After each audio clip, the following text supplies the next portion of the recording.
All right. This is the winter transfer deadline day wrap up special with me, the Southern Gooner, my two brothers. We've got Tony Claude Gunner in the building, who is putting in a shift today. He is burning midnight oil. We've got Gary, my partner in crime, on Monday nights, and we are here all in morning for this Arsenal transfer window. I think we all was anticipating getting on tonight to talk about the big Salcedo signing, and boy, did we get some pie to the face today. Gentlemen, how are y'all doing tonight? I should let Tony go first. Luca, what's going on, brother? The assembles is in the building. Everybody, as you come in, make sure you all hit that like button. It's rare that we are in here. Brother Tom is in the building. Even they got a decent player out of this transfer window. And fellas, I find it quite amazing. I said it to Curtis earlier in his chat. I said, and I'll say it to y'all. We spent 16 days on Mudryk. We spent 16 hours on Salcedo. We spent 16 minutes on Jorginho. Fellas, you have to laugh to keep from crying when it comes to this regime and the transfer window. When does the madness stop? When does the madness stop? When it comes to Arsenal Football Club, I've never seen the incompetency like I've saw the last three. Because Gary, we can go all the way back to last year. The last three transfer windows have been howlers under this administration. So a lot of people are going to point to today. I'm going back three because we had a chance to do business last January. And me and Gary, we sat there. We did a show. You can go back and look it up. We did a show and we talked about the lack of signings in last January. Then we circled back, and then in the fall, Tony, we talked about this a couple of weeks ago. We left it late again. We went in, we put in a bid for the young man over at Aston Villa. They turned us around. They gave us the bag back, turned around and said no. We came back. Didn't do any business. Didn't do anything worth the damn in August. Then you circle back. Well, maybe since we're at the top of the league, we're going to make some adjustments. We're gonna prove that we can do something. We're gonna prove to the fans that we're serious about this title. Yeah, we link with Mudrick. We're going in for Mudrick. We put the money on the table. We put 60 million. That's not good enough. We come back. We put 70 million. They said no, or whatever it was, 20 million, whatever it is. All these millions been tossed about. That's one thing for sure. We do know that there is money in the coffers. So I'll speed this up, and we go down to Salcedo. We drive down to Brighton. We just did a decent piece of business with them.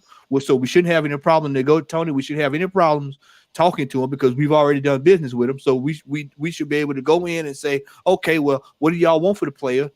We can let's make this work. Well, they said we want 80 million. Well, I'll tell you what, we'll give you 60.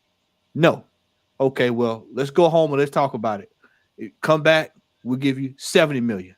No, we told you 80 million.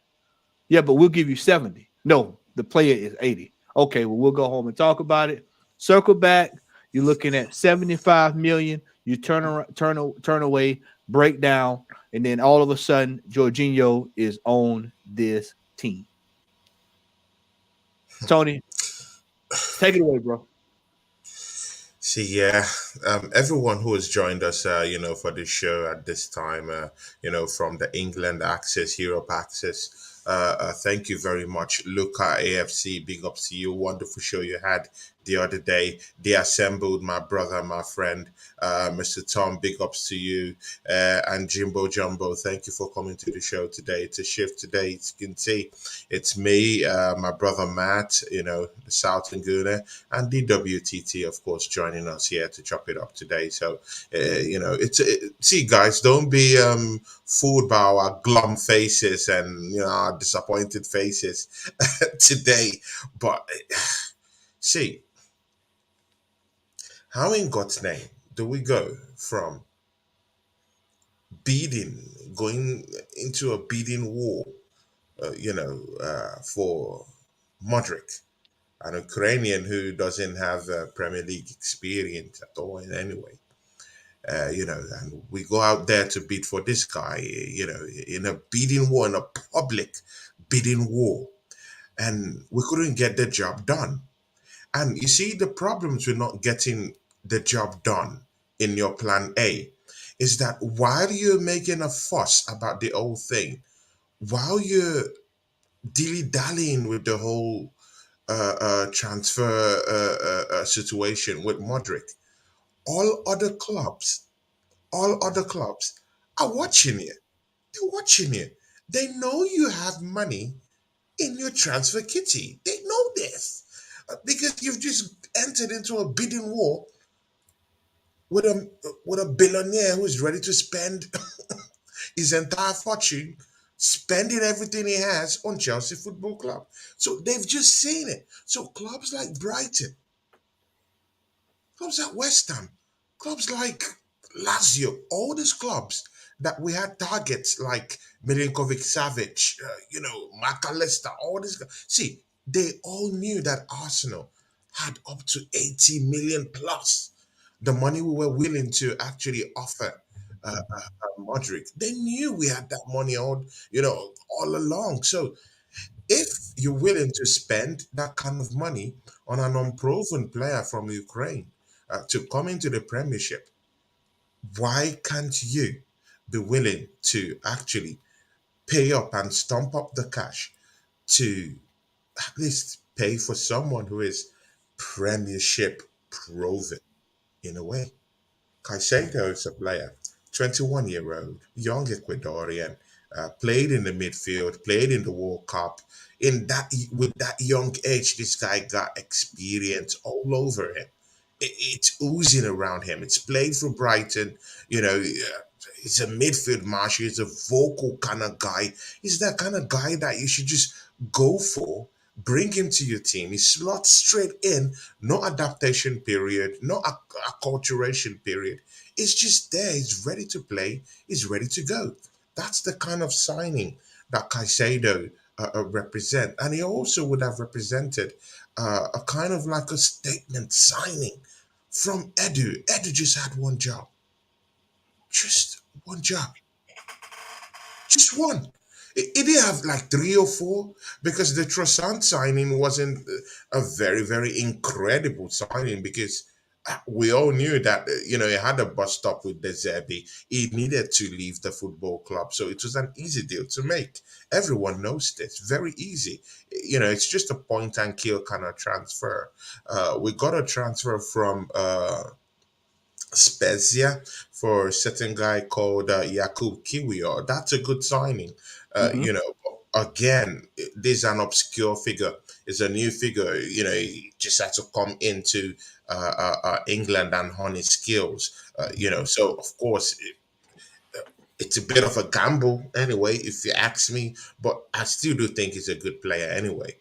But then the drop. See, guys, the drop off from Caicedo, a World Cup centurion, someone who's played in the World Cup, a marshal, a midfield marshal in the World Cup, scored in the World Cup, understand what it means to play in the highest level of international football, played for Brighton as a marshal down there, very vocal guy. And then that drop off, zoom, to who do we see today?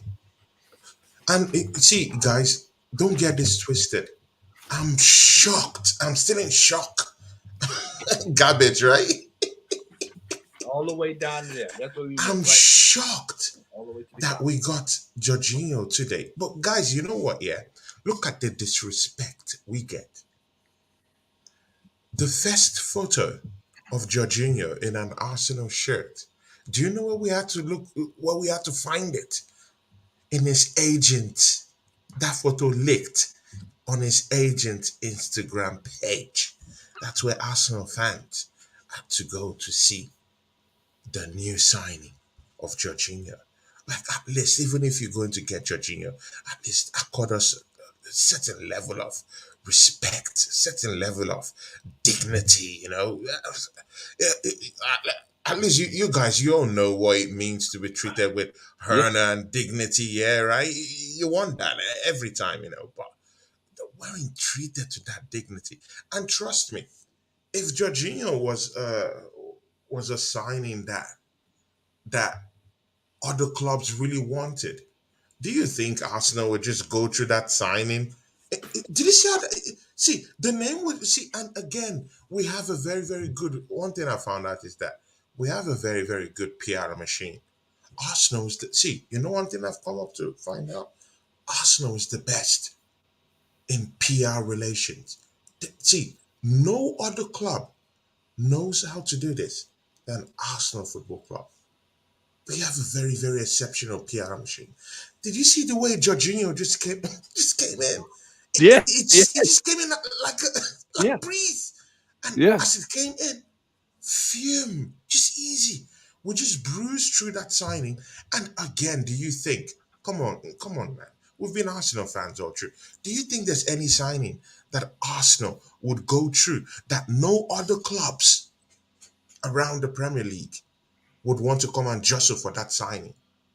Why wasn't Jorginho fought by Oregon Gunner? Big ups to you, my big friend, big guy down there. Why would other clubs not join us in the chase for Jorginho? It's simple. It's a 31-year-old. It's a 31-year-old. No one wants a 31-year-old, a washed up 31-year-old who kept his team in 10th place this season. There's totally no inspiration that this guy would be bringing to the Arsenal Say team. it again. Say that one more. Say that one more word again, Tony. Is Inspiration. is Inspiration. there's no inspiration, there's no motivation that this guy can bring to the Arsenal team. To be very, very fair to him, I don't blame him.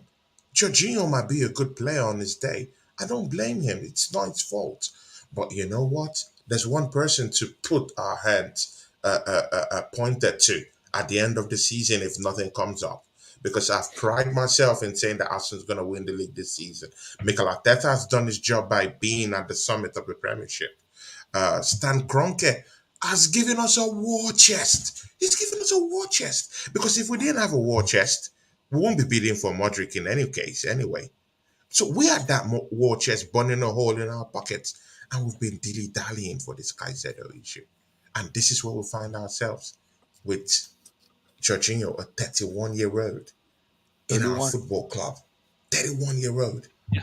Think about 31-year-old. Are we Look, serious? our midfielder average age is I think 30 years old, 30, 31 years old. Are we serious? This is Yeah, shocking, man. This is shocking. But yeah, again, I'll be very careful to say he's on an Arsenal shirt now. I would say we should give him the full support he deserves. It's not our fault. He's at the football club, but again, he's not our player, and there's nothing we can do. We just have to back him up and back the team up and just see if we can go for that finish. yeah. No, Gary, Shocking, I hear. shocking today. Shocking. Yeah, go ahead, Gary. I Go ahead. know. No, I'm not. As you can see, because I smile a lot. I guess I'm smiling because I'm not. I like He's to say. laughing. That's what I he's like. doing. I know him, so I like he's to say. laughing. Yeah, no. I like to say that I am. I plan. I analyze everything, so I'm expecting. I have all the results in my head as to what could happen in a window, and I always want to be surprised. But Arsenal, at least in January, hasn't done that for us in the last two windows. It's all a process that I don't understand, especially after the last January. You would think, all right, coming into this one, the process would be a lot better. The process would have been thought out a lot better, a lot smoother. You've got your targets. Sounds like there are targets coming in, right? Madrid. I don't know if Felix was on that list, but he should have been based on what we needed. And the cost was, perfect for us. I know the risk of wasting 20 million sounds like a bad choice, but still two young players. They hit the age dynamic that we always keep, that I believe we're looking for based on what we've been doing. But we also do need the older members. Well, our older members right now, as you say, are in the middle of that pitch, right? I mean, think about it. Partey, his backup, his true backup, 3 years older than him, and we've always been. This has been the fear that at some point he will break down, and it's happened. I think it happened a bit last season. It seemed like, and this season it's come to fruition. And he's, they tried to keep it quiet, but he's old. He's over 30, right? El Nene. Mhm. He's definitely a soldier for the squad, but we definitely needed a number two, no matter what. Once Partey went down that first season, it's like he's good, but he's not reliable just yet. Let's make sure we get a number two in that season. We didn't do it, or we did try to do it with Zombie, but first thing I thought would that happen is, well, he's really young. Let's see. All right. After a couple of games of analyzing him, you realize he's not. That's not his. He's not. That's not a role for him. They stuck to it anyways, right? I think for me, it's just mostly the process. At the end of the day, I would like the process to be thought out. They came into it, the plan couldn't have been right. And at some point, you have a number in your head as a squad, as a team. If you're not going to hit that number, then why even start the conversation for me, right? Especially after to me, Trossard could have been done in the first week. Jacob could have been done in the first week.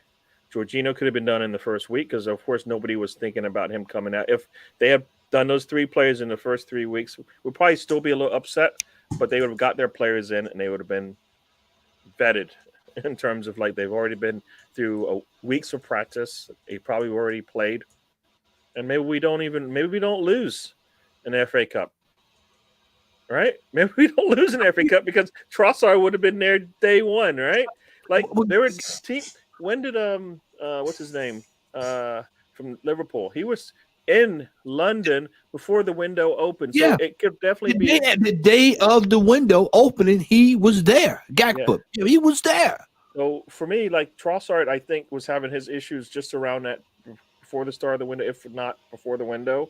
So if you saw, like, lightning in a bottle, then you go get him.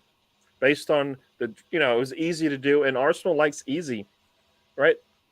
They do all this challenging, go through everything, and then they take the easy route anyways. And you're like, what was the point of that exercise, right?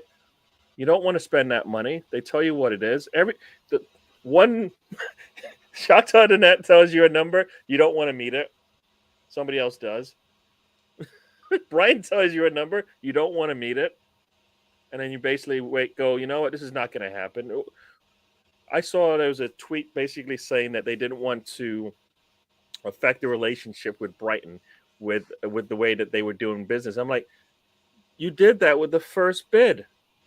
The first bid, if that Yeah. was if that was the thought process, we don't want to burn bridges here. You did that with the first bid.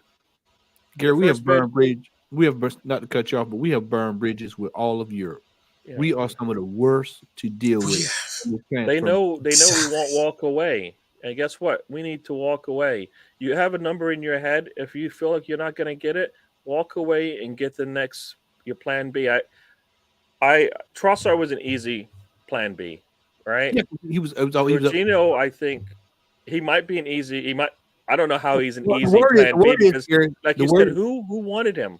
Well, Who the was word is that they were saying that he was out in the summer. That's what I heard today. I heard that he was actually they had already made up in their mind he's out here in the summer. Yeah. So, I mean, these are like the deals that Edward is doing. I'll pose the same question that I posed to Jess this morning.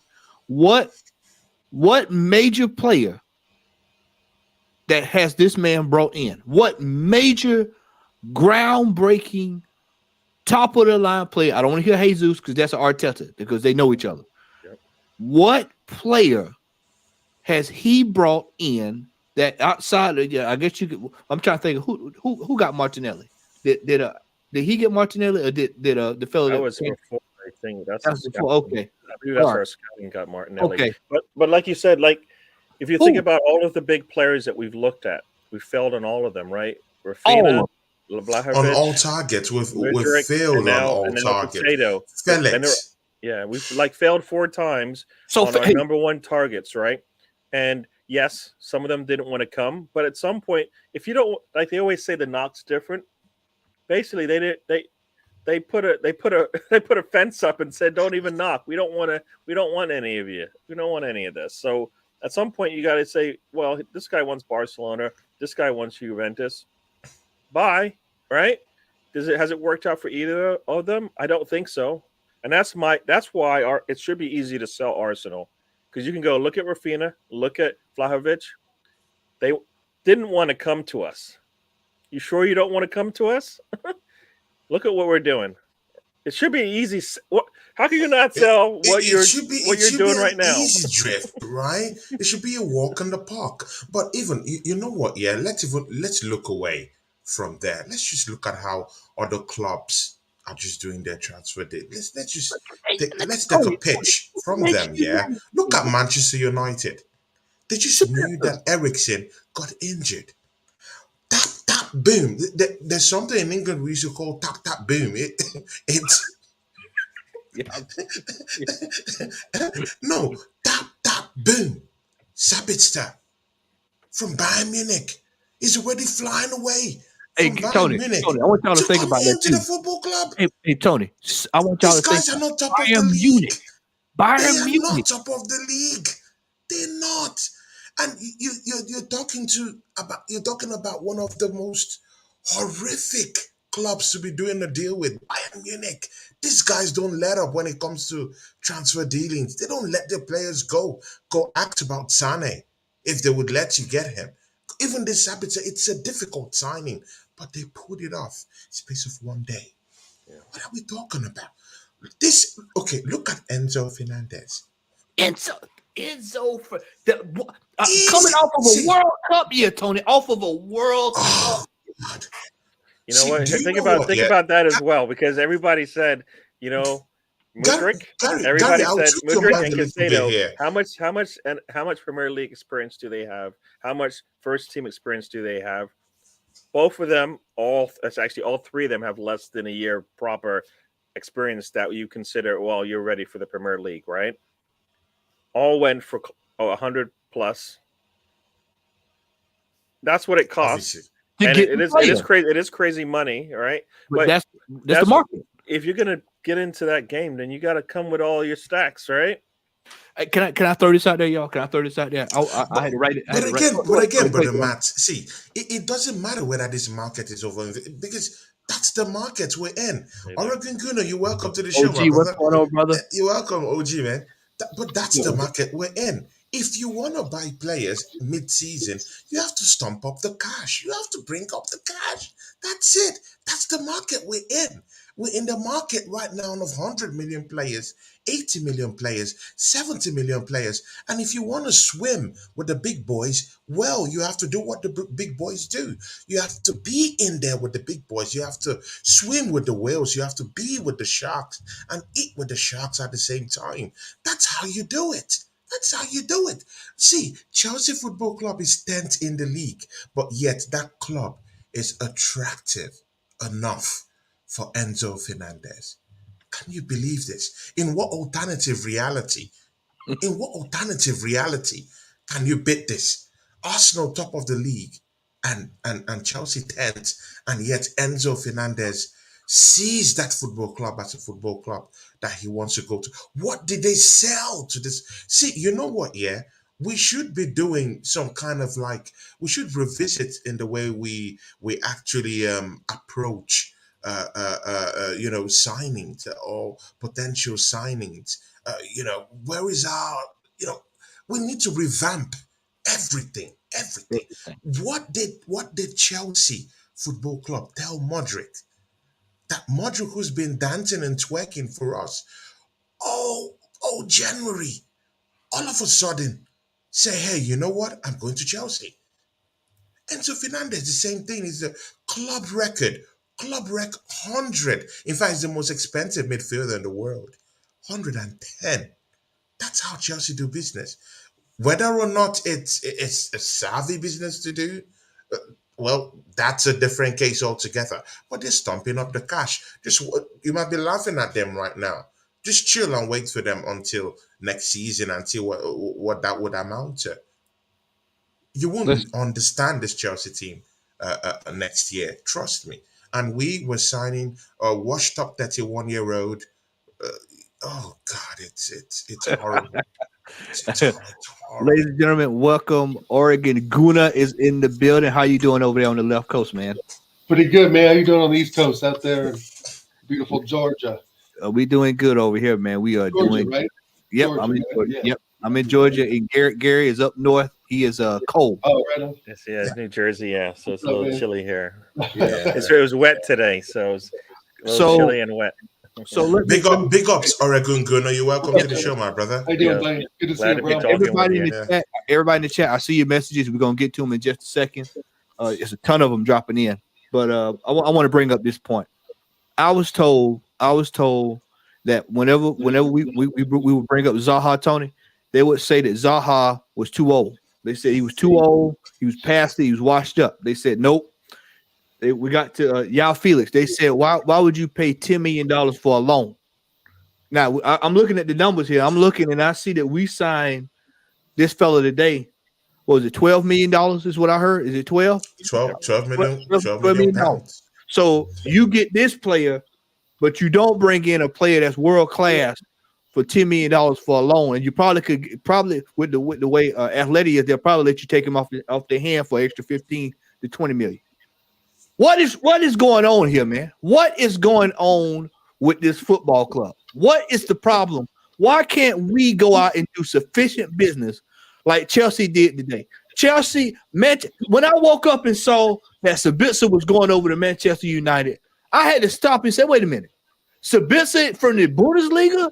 Where did this come from? There was not even a link to this guy at all in the last week or two. Then you look up Enzo off of the World Cup. That's a $100 million plus player. Oh, we'll get him.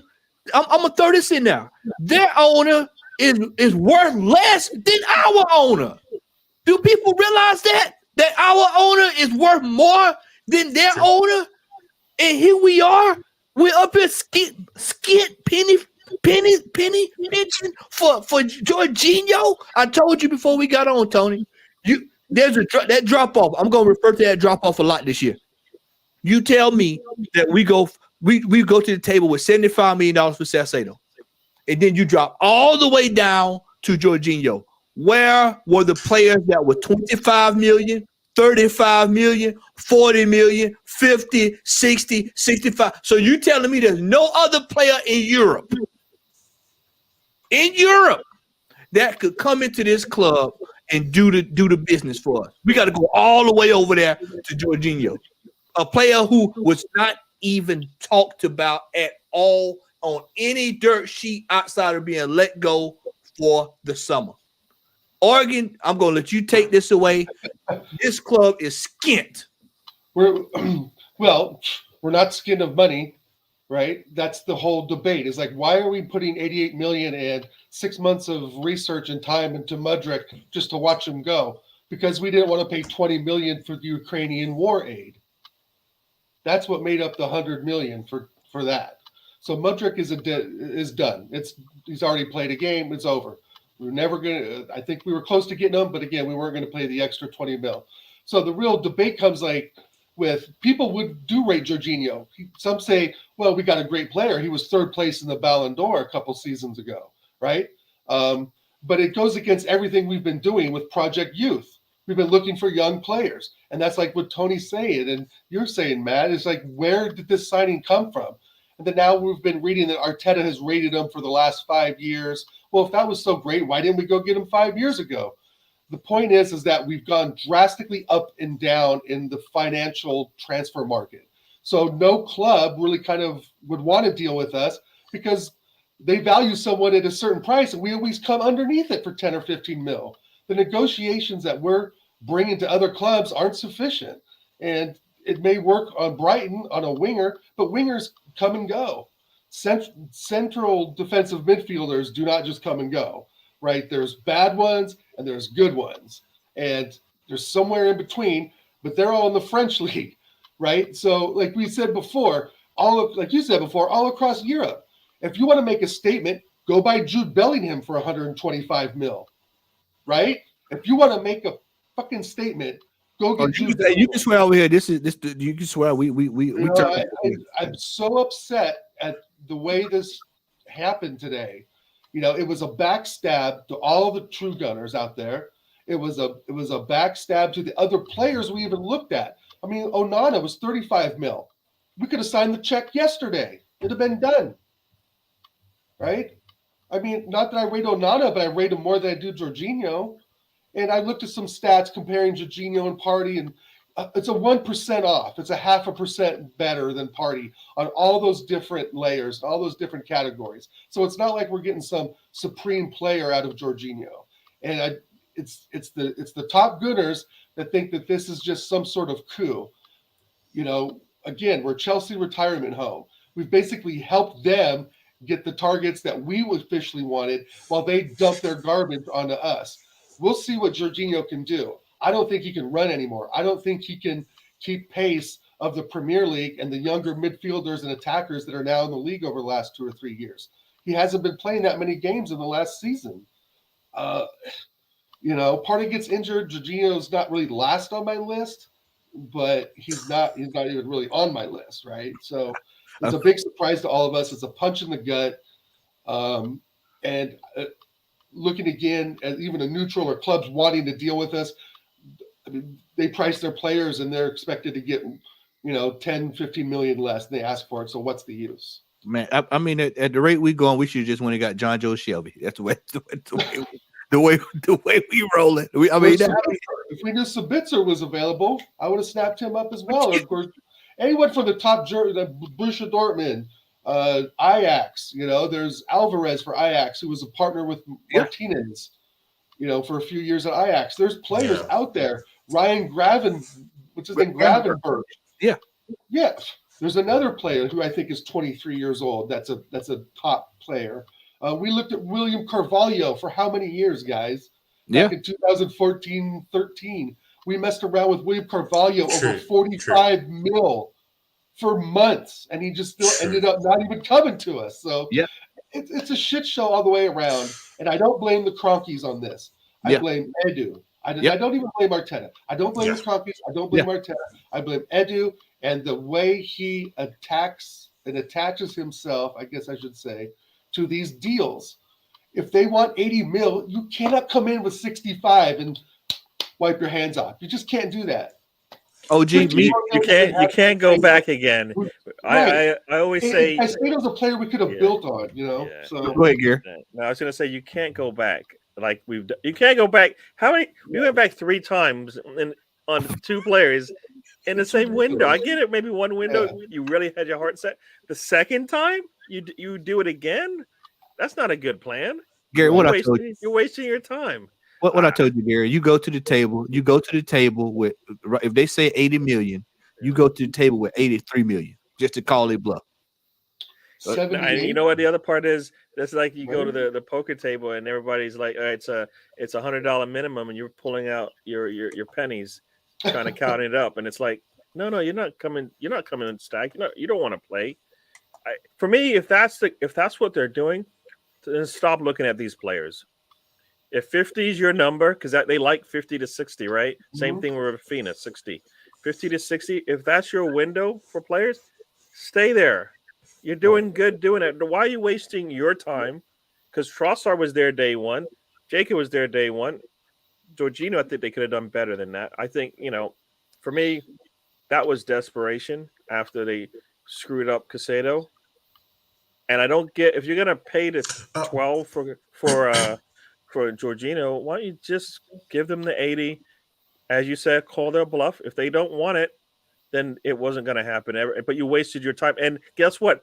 They look bad. Yep. If the message is you don't want to screw up the relationship, if you give them the 80 and they say no, they weren't going to sell them to you anyway. So then that's on them. You don't look bad. Like I said, this is an easy project to sell. Now, how much easier can you make it? But Go ahead. but see, this is one even aspect we were not even looking at. Yeah, have you guys understood what Arsenal Football Club has just put Moses Caicedo into?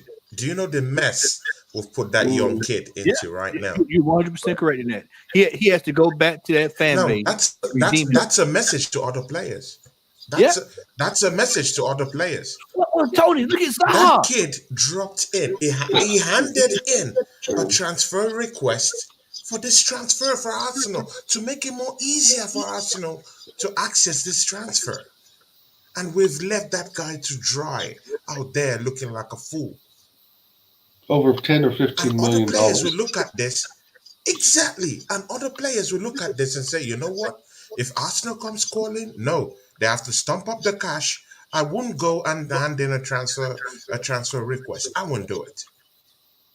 Man, That's what other players will think when we come into for negotiations. And this is the problem, I love Arsenal Football Club. I hate tearing it down. I hate slagging that club off. It's a club I grew up loving and with a very, very big passion. I'm not really into all this. I'm into constructive criticism.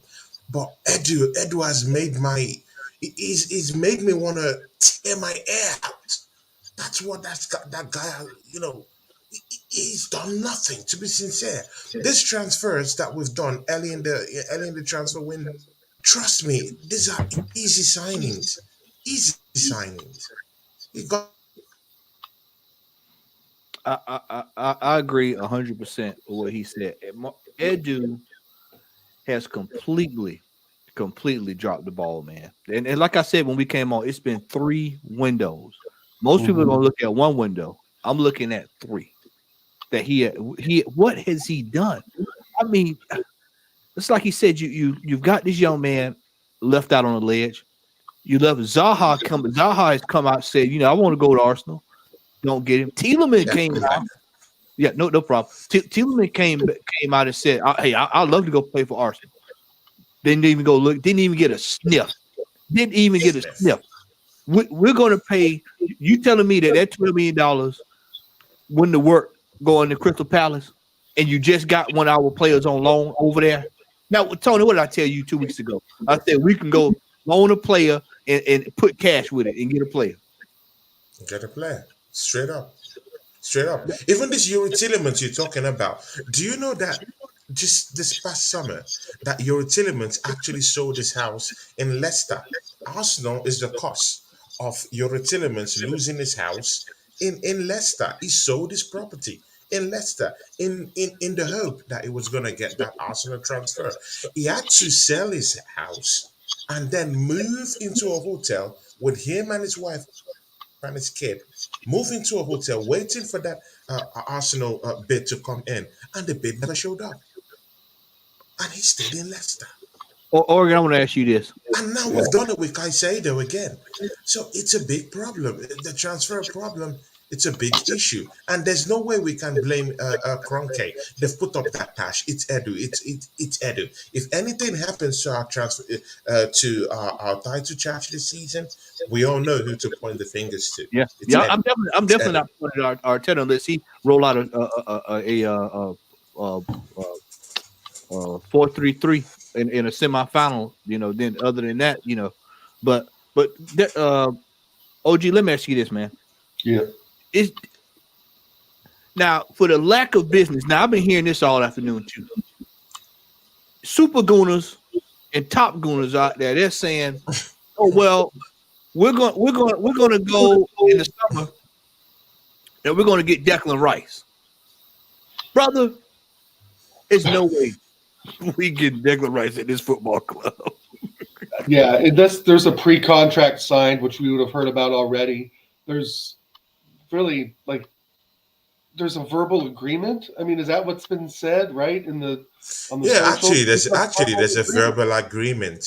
There's But a verbal agreement, and there's a verbal agreement. And But is that Declan Rice social media likes Mikel rumor? Arteta for some reason. I don't know why, but But that could I be think that social it will media happen rumor, anyway. Tony. I mean, there's no fact in that, though, right? It's a rumor, basically, right? Essentially, Yeah. until he wears the shirt, he's Gentlemen's still agreement. a gentleman's agreement, right? And no, I know I've heard there is an agreement, but it's just why are we thinking about the summer? We're top of the league now. I don't want to worry about this summer. The summer we have 2 months plus to get our affairs in order. We need players that are winners in now to continue this once in a lifetime run, possibly, right? Mm. I've been an Arsenal fan for 24 years. Okay. I've seen them win the league. I've seen them win FA Cups, but it's been a long time since the Invincibles. 20 The years. thing is, we have to find key players for the right price that fits our structure and can play. But when Chelsea pull out $120 million Enzo Fernandez and you want to win the league, you've got to get the money together and you've got to push for someone like Jude Bellingham. You have to compete. You have to compete at a monetary level, a training level, a fitness level, all those other things, right? So if you want to win games, you have to get winners. And Jude Bellingham is probably one of the top midfielders in the world right now. Enzo Fernandez is decent, but he had a great World Cup. Nobody was giving him 120 mil before the World Cup. I mean, it's just these we're looking at inflating prices after the World Cup. I think that's a part of it. I mean, Enzo Fernandez was not on my radar last season or the beginning of this season. I know he's decent, and he showed what he can do in the World Cup. But he's also playing for Argentina. Is he some sort of dynamo at Benfica? I just the money is astronomical, but that's the market we live in, and we have to realize that we have to push aside that Wenger penny pinching era that still was kind of resonating around the club, right? I mean, it was obvious today. Again, the whole topic we've talked about is 88 mil down to 15 mil. There's several players in between we could have looked at. Yeah. And Declan Rice may be a good option, but until a Premier League player wears our jersey, it's up in the air. Now, It's very much up in the air, definitely. From Spain, like the Fresno deal, I think is pretty much done. I think players from those countries are probably a lot easier to bring in because Prem players are established and require a higher value. There's a higher value placed on those players, especially in midfield. Tielemans is basically in the parking lot, in a tent in our parking lot right now. Like Tony said, the guy did move. He moved because he thought it was a done deal. I mean, what kind of club does that, right? What kind of club really lures someone like that? It's bait and switch. Arsenal, right? We're going to be labeled that now, and it looks stupid. We look ridiculous. Yeah, We look the whole ridiculous talk. professional And right we now. make the Yeah, players look the whole talk stupid at the about end. And we about also players wanted make the Arsenal. players stupid. We make them look stupid. Not just Yeah. Arsenal looking stupid in the transfer window, but the players look like You know, it looks morons stupid. because Yeah, they've given their lives, they've put their reputation on the line, and right. we've sold them out. You Y'all, know, y'all remember we're that? like Judas Iscariot. You know, we've sold them out for. You know, I don't know. Look at that chart from the ref Diego. He totally sums this up. Look Which at one? there's a chart down there. I think you've gone through it before. In No, he was saying the worst part. The worst Oh, part. That's how that sentence started. Very, very knowledgeable statement from him. He says here the worst part is if we wanted to go cheap. Look at Ten Hag. They gave him 10 million total, including fees and add-ons. He got two good loans. what I Two, told you about them see, loans, highlight Tony? What I tell you about two them loans? good loans. Aaron, what I said the other night Two about loans. What I said about any loans the other night, Aaron. anyone, two good loans to help secure a trophy and top four position. It's simple. It's simple. It ought not to be hard. And again, you know what? Yeah, Arsenal have never done this before. Yeah, elevating someone to the position of a sporting director. That was a very, very big turn of event. Many people didn't place a lot of value judgment to it. But again, it shows that this football club and the Cronkies actually had so much trust in this guy and in what they felt he's done that they actually put him in the position of a sporting director. What has he done to get that position to or elevated to the sporting director? Arsenal Football Club, at least I've been supporting this club at least since the 80s. There is no way, there is no way that they've given that guy so much power that they wouldn't back him up with a lot of cash to go with it.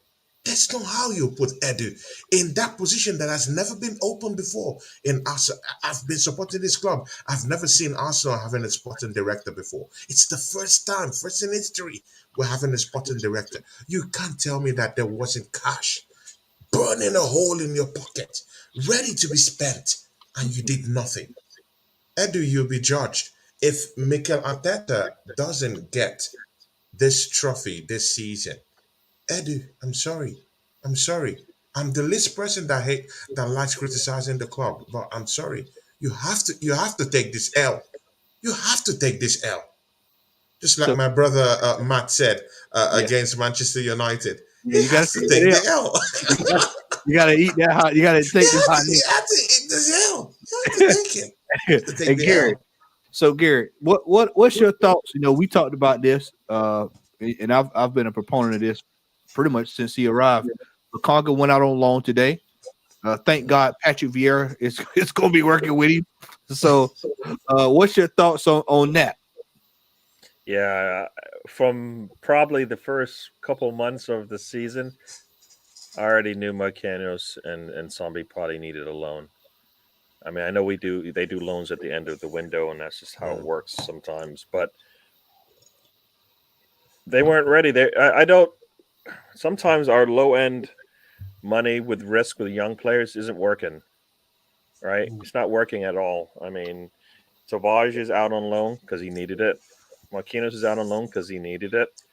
Zombie is out on loan because he needed it. Like, and we're at a point where we don't need to bring those players. We can get players and put them on loan immediately, or leave them where they are, but they're coming to us later, right?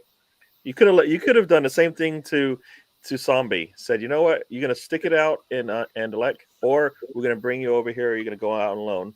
You would have got the best out of him that way.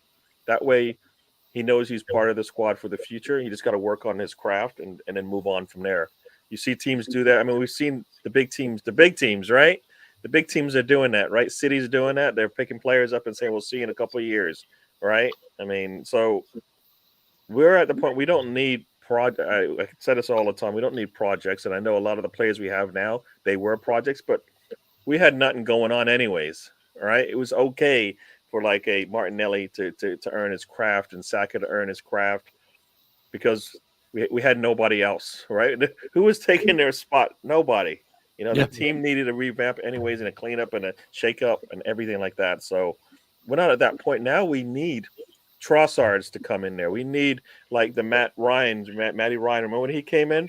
We didn't miss a beat, right? Those are the type of players we need to come in, and especially in January. And even in right now, nobody comes in needs to sit around. We need to figure out whether that they can make it.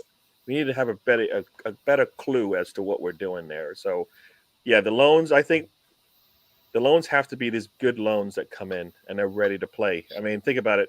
Some of the big loans we've done. What was Bamiyang, right? He came in ready to go. That's what we need.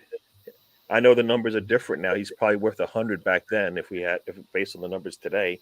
But it's I don't know. They like I said, they did a lot of planning and I don't see it. Like I don't see it. And I'll keep saying it over and over again. How can you not sell what we're doing? How can you not Exactly. sell? How can you not Exactly. sell? That's the truth. You had Mudryk and you had Casado both basically committing career suicide by putting their name out on the social networks saying they want to come here.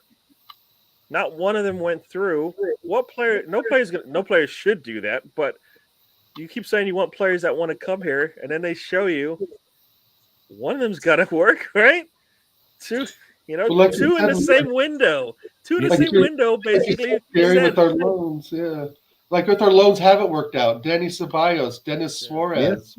Yeah. You know, you've got a good point about the loans, Gary. It's just, there was points where we had to play Smith Rowe. We had to play Saka a couple seasons ago because you're right. We had no one else to fit those positions. And that's all down to bad recruitment. We're not placed anymore now. But again, now we can go get now we can get those good players. Hold on, just a second. Hold on. But again, we're missing the bigger picture. We're missing the bigger picture. The bigger picture is that where is in all these arguments? Where is our scouting network? This is something. Well, see, hold on, Tony. We're gonna come right. We get ready to drive right over there because I want to go to this comment right here that the symbol brought up. The question: are we buying too many young players that are not first team ready? In that, it goes right into what you were talking about. Why? That is what 3 players that we've had to send out on loan. One never even made it. Trusty, y'all forgot about Trusty. He never even got over here. Trusty came and immediately was gone. Marquinhos, look at the money we spent on Tavares. Look at the money that we spent on Marquinhos. Look at the 30 here, 20 there, 30 there. I mean, that's a whole player. That's a quality player that's sitting out there we could have bought. We got to hope. You got to hope and pray. We're at the hope and pray phase now with Lakonga that he get. If Patrick Vieira can't do anything with this young man, then we just got to get him on down over to West Brom or get him over to Dagenham Red or somebody. We got to get him out of here.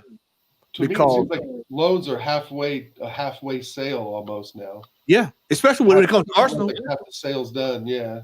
Yeah, because what happens with Arsenal is if our loans don't work out, then we have to buy a player out. Us 3 over here in America, we're familiar with that with the NFL. You have to buy out a contract. And actually, I thought I'd never see the day that a football club, a European football club would have to buy out contracts the way we buying players out to get them off payroll.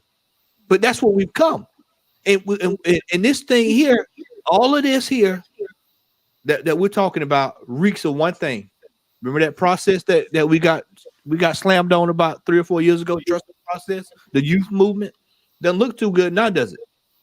Because we're loaning out these players that were not prepared and not ready and not up to snuff. Now, that's not to say they can't go out and, like Balogun is over there ripping it up, But this is a watershed moment now that you cannot consider. You have to buy in a happy medium.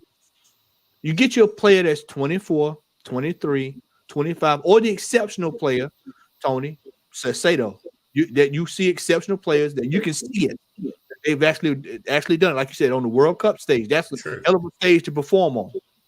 But Tony, I'm going to circle back to you. I want you to touch on this scouting network because We used to have a good scout network. Wenger and them could go find players. If I told JS today, if David Dean and Arsene Wenger got in front of you, the player was coming to the team. We took Sol Campbell. Think about that now. Sol Campbell came right over to Arsenal from that lot down the road. Now, do you think that Arsenal today could pull off a deal like that? No, absolutely not. Absolutely not. The floor is yours. See, yeah. While we are here, and again, this is what the board, but this is what Edward's done to us. Look at four of us here arguing with each other.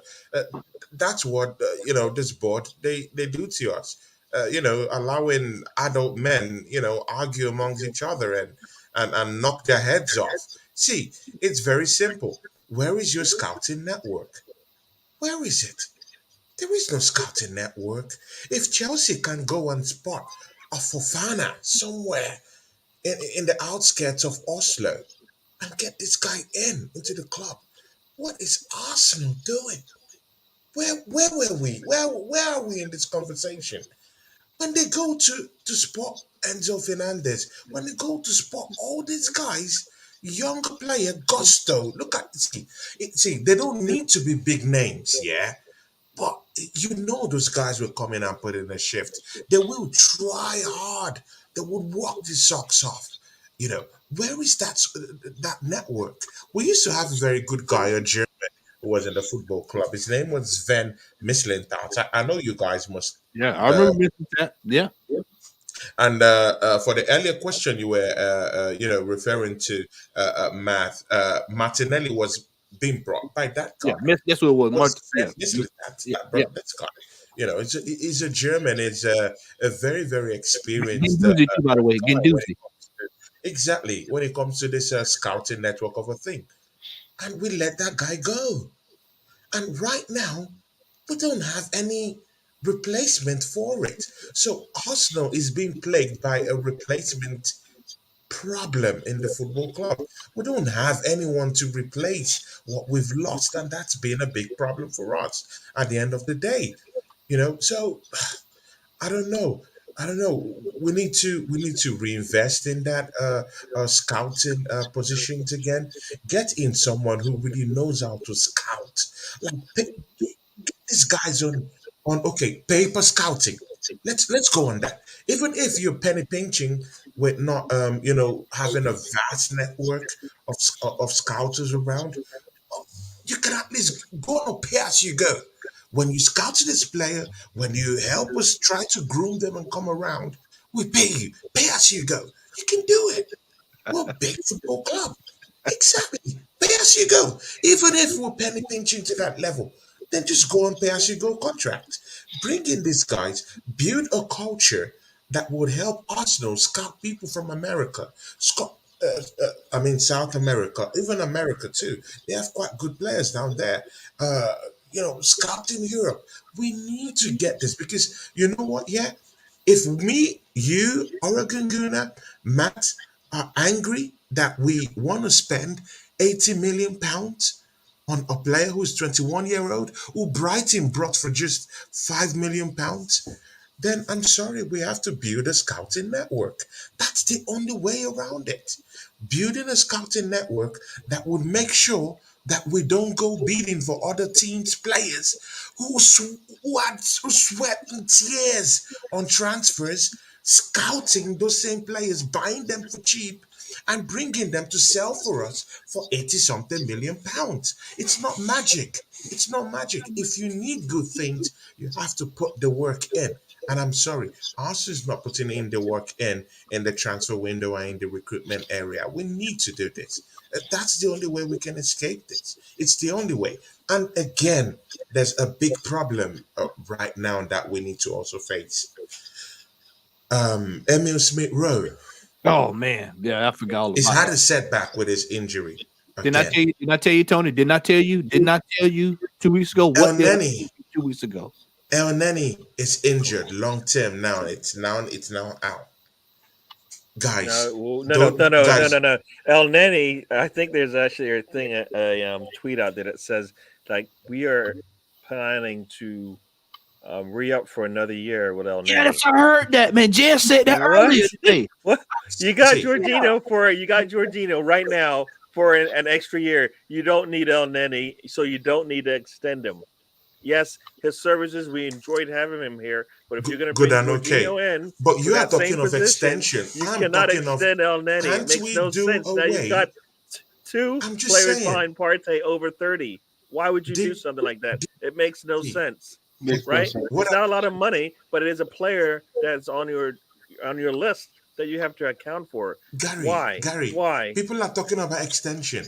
I'm talking of why don't we do away with these players? Why don't we do away with these Well, liches in our football club? well, On look a at Tony. clog on our wage bill. And I'm sorry, I love Emil Smith Road. Oregon Gunner, if you can remember my show yesterday, I talked about this. I love that kid, but I didn't love that kid more than Wilshire. I love Wilshire more than that kid. And look at what You can't Wilshire turned out compare to the be. two, so it's not even for No, me. no, Not even a no, good comparison. no, I I wouldn't know, even but compare them. I'm just Not telling you that I yeah. loved Yeah, he Wilshire really, he really more, even yeah. more than Emil Smith Rowe. I love Wilshire. Well, Tony, let me ask you this, It Tony. was that kid. And Let me ask you this, Tony. What would you take? if we shipped him out at the end of the day, he didn't achieve his potential. How much would you ship him We out for, Tony? How much would you ship him out for? Right now, what is his value? That's what I was asking. What's his value to you right now? see, get him out on a loan the way we've been doing it. Look at Wilson. Look at what he's doing for Newcastle. Some of these players, when they're injured with Arsenal Football Club, they don't get going. When they are other clubs, they get going. That's the fact. Look at Willian that we brought in from Chelsea Football Club. He Yeah. came in, he was so fat that even his tummy couldn't, contain his club. But now go look at how trimmed he is on a Fulham shirt, playing for Fulham. That even other bigger teams wanna have a piece of him right now. That's Arsenal's lot. That's Arsenal's lot. So you know what? Yeah, I think it's time to go. On any contract, time to go. Time to Emmy go. Smith Rowe, I'm sorry. I will be hated for this. I'm sorry. It's time to go. I'll take the 30 million and we'll move him on. It's time to go. I'm sorry. I love that kid, but it's time to go. If you're not, see, and again, we're on a title race. Yeah, other clubs that are in these positions, like Man City and the rest, they have no time. If you're a big club, you have no time dilly-dallying with all these trivial issues. If you're not up to speed, look at Cancelo. Just take a look at Cancelo. If you don't want to play for the football club, if something is wrong with you, cutthroat. That's the kind of attitude. Big boy mentality. That's the big boy mentality that we should be having. And that's the difference between a team that is a serial winner in Manchester City. And that's why we're a shadow of what we used to be right now. That's the difference. You're either a cutthroat and win titles, or you're not a cutthroat and you're so emotional about these things, about these players, and see where we are. 20 years, we have a trophy. One second, OG. I'm gonna come over to you in just a second. I'm laughing over here because I see Stan got me having flashbacks when we got Danny Welbeck. Because I remember that side. I remember we got Danny Welbeck, and I said, "Damn, boy, we keep getting that time. We kept getting United's old players, But he worked out for us pretty well, man. And I mean, at this stage, we all hope that this Jorginho thing blows up in our face, and that's the best thing about it. If that happens, hey man, it's all good. But right now, based off of what we've seen, we already know what's coming down the pipe. OG, we are in a situation here where if we do not win the next few games, we are in a true title race. We're gonna look back in January. We're gonna look back in this month, just like we did last year, and we're gonna rue the day we didn't make some quality signings. I'm gonna say this, and I'm gonna turn it over to you. I saw today, and somebody in the chat's gonna probably get mad when I say this, but this is a player that was out there that was free. He's free, so you don't have to pay anything. He's free. I'm gonna say it again. I'm gonna stress this. He was free. You can bring in an extra body. Right now, all hands on deck. You're telling me that we can go out and go get Isco for free? He's 30 years old. You could have brought him right over here. 30 years old. He's free. He's free. There's no obligation. He's free, and you could have brought him in. He went to OG. Hertha Berlin. That guy just went to Hertha Berlin. Yeah, go ahead, It's OG. shocking. It is shocking, Tony. It's shocking, Matt. Yeah, his loan spell at Sevilla did not go well, and now he's gone to Berlin. Yeah, I know. You just look at all these players that we were linked to, 4 or 5 years ago, that were phenomenal in their prime, and have now fallen off. But however, again, like we all know, we're in a fucking title race. We need top players in now. This is a once in a lifetime opportunity for us to really splash some cash and get those players in, right? I'm not going to go into that again. We've talked about that, until the sun goes down, right? The fact of the matter is that the recruitment's been bad. Edu hasn't been doing his job properly, and we've missed players, similar to Isco in an attacking role, and we've missed players like Caicedo in a defensive type role. We're going to miss many more players as the years go on, right? I mean, there's so many options out there, right? I know a lot of people in the chat probably play FIFA, and a lot of us play FIFA, and you can just buy players here or there if you got the money, and then you sign them up, and obviously the real world doesn't work like that. But at the same time, it kind of does, right? Money talks and the bullshit walks, man. And the fact of the matter is we haven't been stumping up the money that the selling clubs have required us to pay for the players. We missed Isco. We've missed, there was a time Benzema was linked to Arsenal. Yeah. His first couple seasons at Madrid didn't go the way they were supposed to. What's your boy that's over at Athletic Madrid that we top Lamar? Yeah, all these dudes we just got player. We could sit here for hours and go over players. Have you forgotten Gonzalo Higuain? Yeah, Higuain.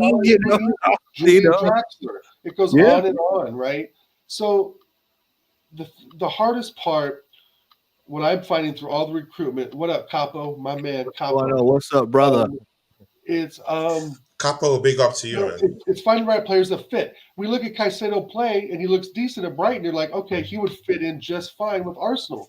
But again, like Gary said, there's no proof in that.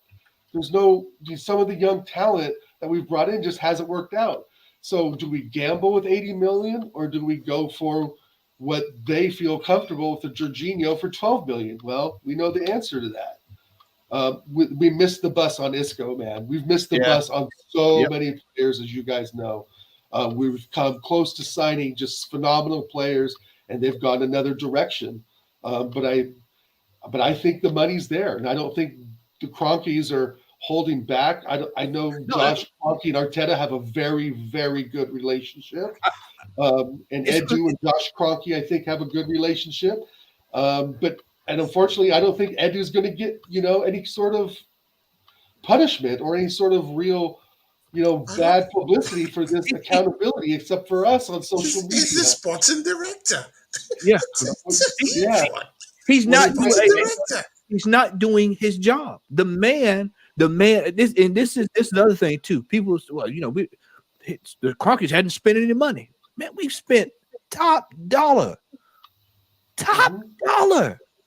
If you go back and look, I don't have the numbers right here in front of me, but I know it's top dollar. More than $500 million spent. More than Somebody brought it up in the chat. Fabio Vieira cost $4 million more than Martin Odegaard. I want y'all to let that sink in for a second. I want everybody to let that sink in.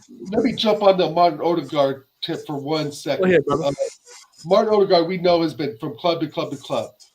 Martin Odegaard started going from club to club to club when he was 16, 17 years old. So there needs to be a little perspective, right, on that. Like everybody's saying, I called him the paper boy. I called him feather. You blow him over in the midfield, he falls over. He has proved me wrong, and he is freaking class, okay? Yeah. He is class. But all those clubs he went to, Sociedad, Madrid, I think he started at Molde, I think was his Molde, in Norway. So Molde, Madrid, Sociedad, Madrid, and now Arsenal. And now we have a full-grown, young attacking mid who is winning us games. So Odegaard was 30 mil was a steal, in my opinion. Yeah. He's got to be in the 70s to 80 mils now, right? Yeah. True. True. But the thing is, the things like Tony said earlier, the things like City's done is they've been able to build 2 starting 11 squads. Yeah. And we just have not been able to do that. It hasn't worked out for certain reasons with certain players, but I never thought, even in Wenger's last years, that was part of the vision anyway. I still think there's another piece of the club that, mentality that hasn't left, is that we're trying to find the next Thierry Henry. We're taking chances on some of these young players, hoping that they'll develop into sort of an Henry-like player. Look at how many left wingers we've gone through in 10 years. Case in point, Alexis Sanchez, great buy. However, we're still that mentality of, we had Thierry Henry. We've got to get past that now. Yeah. I still think there's a thought process that lingers in the club that we're going to spend $10 million for this hidden jewel. Yeah. He's going to become this fucking superstar. That is a fantasy. That's a fantasy now. And Yeah. I don't know what you guys think of that, but that's been something that's been on my mind for a long time. True. Brother, I totally agree. And you're I want to hear speaking from my man sense. Gary down there what he thinks, man.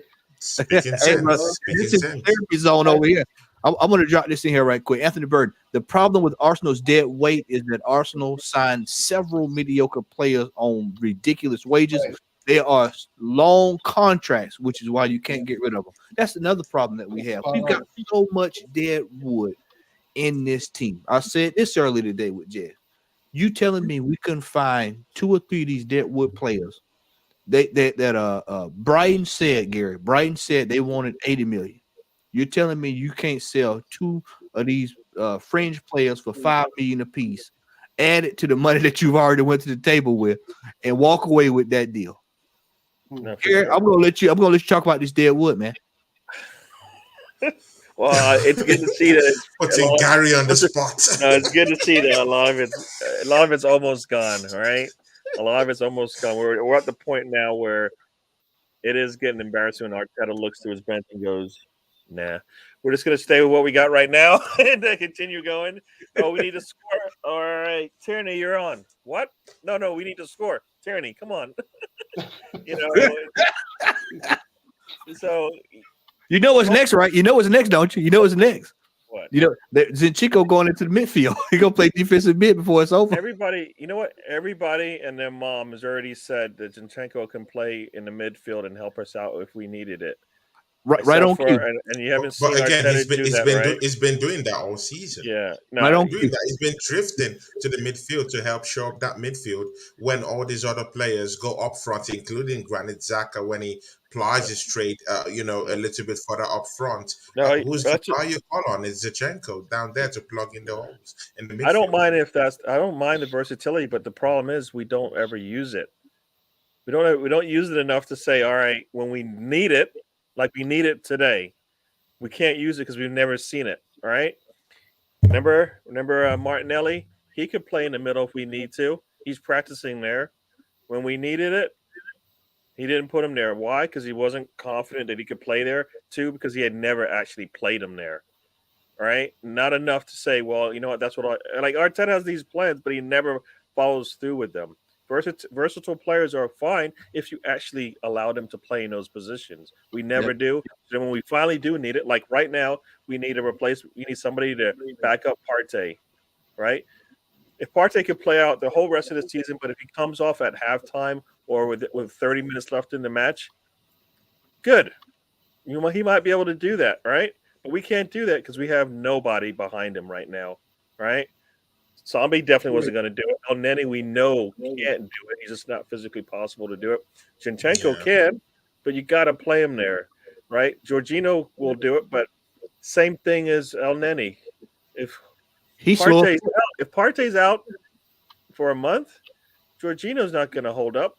Not the way we play, right? Yeah. I know all his stats are with, as somebody said, all his stats are with the ball at his feet that we're talking about.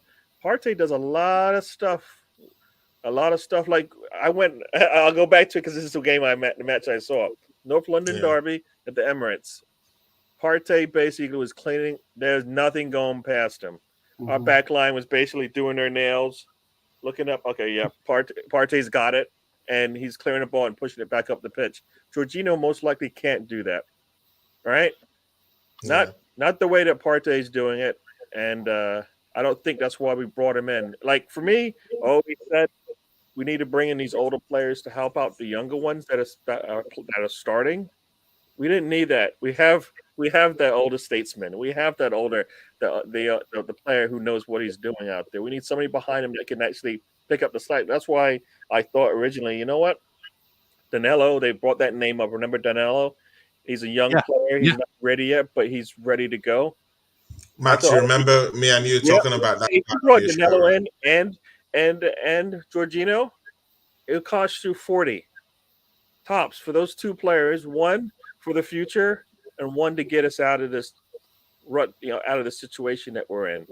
Now you've got a player learning from the old heads, and then you've got an older player who can come in like a Milner, like Milner was doing earlier, right? When they were making that run, Milner would come on to close things out. That's all they needed him for. And then eventually they got old, and now he has to play a lot more. And you don't want that.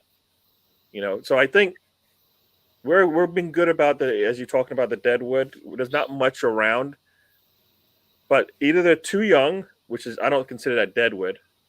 Like Cedric is deadwood. We're not going to play him, right? He will not. He doesn't really want to play him. Hey, stop right there. You know, I had to, when I heard that name, I heard it. Rob Holding should have. I told you, Rob Holding should have. Just end the stream now? Should we end the stream now? He should have such a role too. Please cut me off, right? The trigger word. I didn't know the trigger word of the day is holding. It's kryptonite to me. How in God's name? We're talking of Deadwood. How in God's name did that guy survive yet another transfer? Because we're an emotional club, Tony. Yeah, go ahead, OD. We get emotionally invested in these players. I've said it on Lee Gunner's channel many times. Chelsea are ruthless, United ruthless, City ruthless. We just saw him with João Cancelo, for Christ's sakes. He didn't know he was going. They just put him in a box and sent him to Germany. He had no clue he was going. And so, because we're the Arsenal and we're the class of London and we fall in love with these players and blah, blah, blah. And that's the part of the mentality I talked about earlier with just being a soft mentality club. And falling in love with, like Rob Holding. He's been with us for 7 years. 7 years. Rob Holding is our most experienced player. 5, 6, 7. He is the most experienced player at Arsenal right now. You saw him last week against City. Tony, you saw him last week against City. Y'all know if that was a Premier League game, that was a penalty. It was penalties all over the place, man. No, think about this. No, think about this. After the North London derby last year. Now, FA Cup.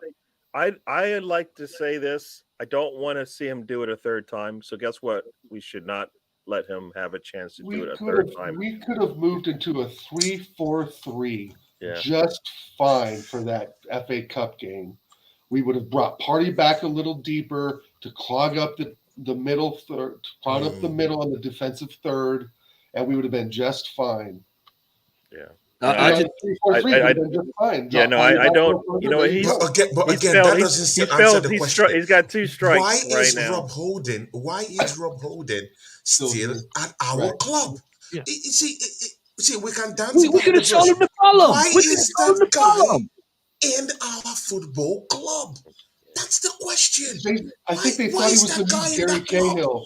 When they bought him, I think they bought him as they thought he was going to be the next Gary Cahill. Chambers, I would rather they keep Chambers than Holding.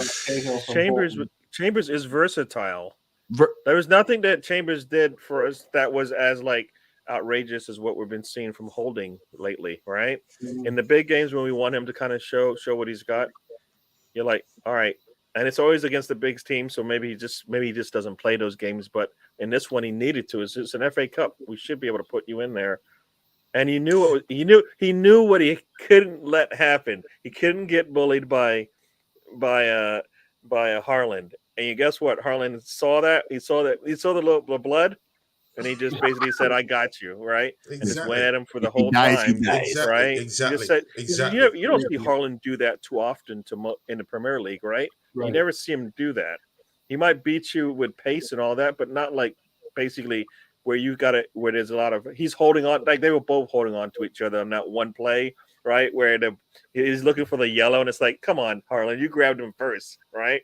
It just so happened that the last person touching was holding, which he's got to retaliate because he's getting beat up there, and it's like that's when you're like, Arteta, what do you not see this? Do you not see it?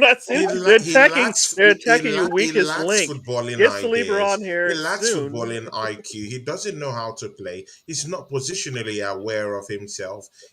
Why is he at this football club? And again, this is the reason why, I've had a spat with, lots of people that have come, that have brought Mikel Arteta under serious criticism. This is who you guys want him to win the league with? It's that guy. That's the problem. We had lots of deadwoods just like him that we had to ship out the football club. So it doesn't matter the coach that would be there. We will fail with this set of players. So that's why I'm a bit, a little bit on Mikel Arteta's side, on that one, because Arsenal have been on the back end of acrimonious defenders, this years.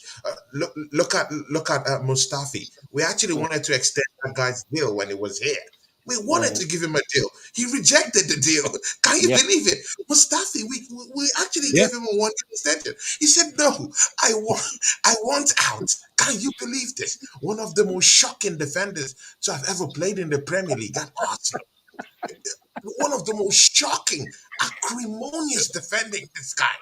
I've never seen this type of defending before. He was so And we will bad. give that guy a deal.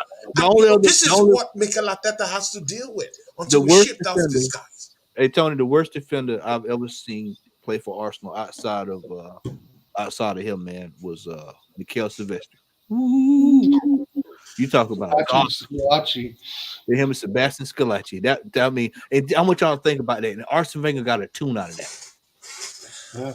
I mean, you think about it now. It seems like you guys have even forgotten Kallstrom. Yeah, have you forgotten that signing? Yeah, I broke my back. Spinal. Spinal. One thing, man, so like you brought before, what happens now if we draw Everton this weekend? I mean, that's what I mean. Yeah, I actually move. OG, I actually told Jess that he asked me. He said, "What do you think is what we're looking at this weekend?" I said, "We're looking at a draw." Number one, Arteta has trouble with Sean Dyche. This man, he finds ways to make Arteta. We cannot drop points, even us we can't drop points. So I hear what you're saying. It can happen because of all the history and all that. But it's not. It's not. I don't think we're that type of team. Gary, deep in my heart, I want to say we'll win 2-3-1, but because of who it is, when they got Sean Dyche, I said, "Oh, well, I know he." You're in pain, Matt. You know what? You're in pain. That's why you're saying that. No, I just no, you're in pain. I can see it in your face. You're in pain. That's why you're saying that. It's all right, man. We are a much better team now. Gary, I've told y'all this time and time again. I've told you time and time again. The 11 we have right now, it'll be fine, Matt. It'll be fine. It'll be fine. You're saying that now, but then you saying it now. The 11. No, I've been confident that the 11 we have now is pretty headstrong. Right, the mentality of that 11 is, and now Trossard is going to push Martinelli, so maybe he'll start. Maybe it doesn't really matter now which one starts for us, right? So I think this team is set up a lot better, no matter what is thrown at us. Sean Dyche, it doesn't really matter for me. We can't lose this one. We usually respond when we lose. This is a game to respond. All right, doesn't matter where it is, home or away. Home away, we're a pretty good team, right? Nah. And then we have answers now. If we're struggling, Trossard comes on, bang, right in the mouth, in the mouth. I'll just add to that. Yeah. Okay. See, the problem hasn't really been with our first 11. That's the issue. All this transfer talk we're talking here, it hasn't been our first 11 that's been the problem. The problem has been The bench. the bench. That has always been the problem. So we've never had an issue with the first 11. It's always the bench, the backup player. Who would we call on to when a Thomas Partey gets injured, limps off the field? Who do we call on to bring into that fray and help us shoulder it? So as for me, I'm not really, afraid about teams like Everton because we have the first 11 to do so. The only thing causing this fear is just the bench that we have. But right now, you know, mm, it's looking a little bit okay, a little bit okay. And Go ahead. again, if we should be going for the league, right? We should be we should be mauling teams like Everton. Yeah. We should be beating teams like Everton. Yeah. Actually, this is a team in disarray. This is a team that's in need for speed. Just like Bielsa said, they need speed down there. They've not gotten that speed. One of their best players just left in this transfer window in a player like Gordon. Gordon just left for Newcastle. So definitely that team is bereft of ideas right now. Sean Dyche, yeah, he's a good manager. I totally understand that, man.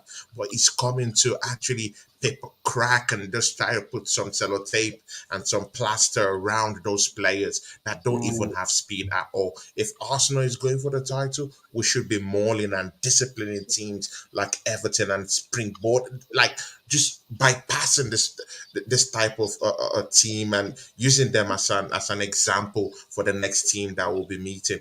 I do think Arsenal will beat this team. I don't think it's that bad. Right. Go ahead, brother. Yeah, I agree with you. I think we should maul them. We should maul them 4-0, right? With ease. The problem I have is that Sean Dyche is a very smart manager. Sean Dyche probably watched the Arsenal-Newcastle match and watched how Newcastle subdued our attack by just fouling the shit out of us every time. And Sean Dyche will do that, with Everton because they're not fast enough. And that will give them plenty of ammo just to knock us off the ball. The same way you looked at Newcastle, just remember Arsenal was the other team getting beat up, right? They know what teams are going to do. And if Arteta's doing his job, he's going to know what Sean Dyche is going to do and what a team who's desperate. They're desperate, right? Trust me, Gary. I'm 60-40 that we're going to win. I would bet 60% that we're going to win, right? Yeah. However, I just, I'm very cautious. I'm just so cautious of each game, right? Each game is just something could turn the tide. And if the center back gets injured and he throws Rob Holding in, and then if Rob Holding gives up a penalty in the 87th minute, right? I mean, shit like that has happened where our concentration has just dwindled and gone away in certain games. And I can see that, players in and out at Arsenal we're all kind of confused of what Jorginho's doing here and, how's he going to fit? I think there's a little bit of uncertainty right now within the squad. Maybe not the exact first 11, but I think there's a little uncertainty maybe in some, groups of the fans as well. Every game is important now, right? The United game was more important than the Tottenham game. Well, now the Everton game is more important than the United game as we keep going forward. For us, right? It's 38 tests, man. It's 38 tests. Yeah. Guess, and I was just looking at the stats. They've scored 15 goals this season. Right. We've only given up 16. They also didn't bring in a soul. A good game for them is a 1-0 loss, right? But it takes one ball and Calvert-Lewin to get in there, and that's where my fear comes from, right? Is that he's right now. He heads it in, and we're down 1-0 in the 45th minute or something. All our games with that has been basically the script for a lot of games we've gone into because where we stand today. Every game we've been playing, it's been the same thing. Like we just played City, and that was one of the things. Like Harlan's going to have his day with us. Nope. We got lucky, right? We got lucky that he didn't have his day, and we gave it up to somebody else. But that's because they were stronger. They had a stronger lineup than us. But Everton is in that. They're gonna, like you said, they're gonna try to beat us up. But I like to feel like Arteta learned. And I keep saying this. He's learned from those Burnley games that he played in that one season where they beat us up in 2 matches. Now that doesn't happen too often these days. All right, he has a That's very plan for true. that, and we have answers for that where they can't even touch us sometimes. All right. Right. I mean, Okay. one Yeah. long pass here, one line passing shot. Line passing shot pass. We're doing well. We should be confident in that our team is solid and the mentality is better than it's ever been. And we just lost. We just lost in a game to a defender who's put a dribbler basically past our goalkeeper. I will be up for this match, right? Everybody, and once again, this is no different than when we played United, right? Well, this whole Mudryk thing came up, and how do we come out and play? I'm expecting the same kind of response once again. Mhm. Nobody's happy with a Jorginho deal. It might work out for us, but we don't know. We may even have to use it. We may even use it, but now we need to come in. Like Arteta needs to be making, coming in basically going, a goal for you, a goal for you, a goal for you, right? That's what I expect, right, in this match because we should be able to do that. All right. Right? So Yeah, I just want to add this, please, go ahead. Matt, please, I Yeah, beg go you, ahead. yeah. Yeah. Oregon Gunnar, you were talking about Newcastle and comparing it with if Everton might take a cue from what Eddie Howe has done. See, yeah, we're talking about Everton. This is not an inspiring side. You're They've right. played You're 20. absolutely right. They've played 20 games this season.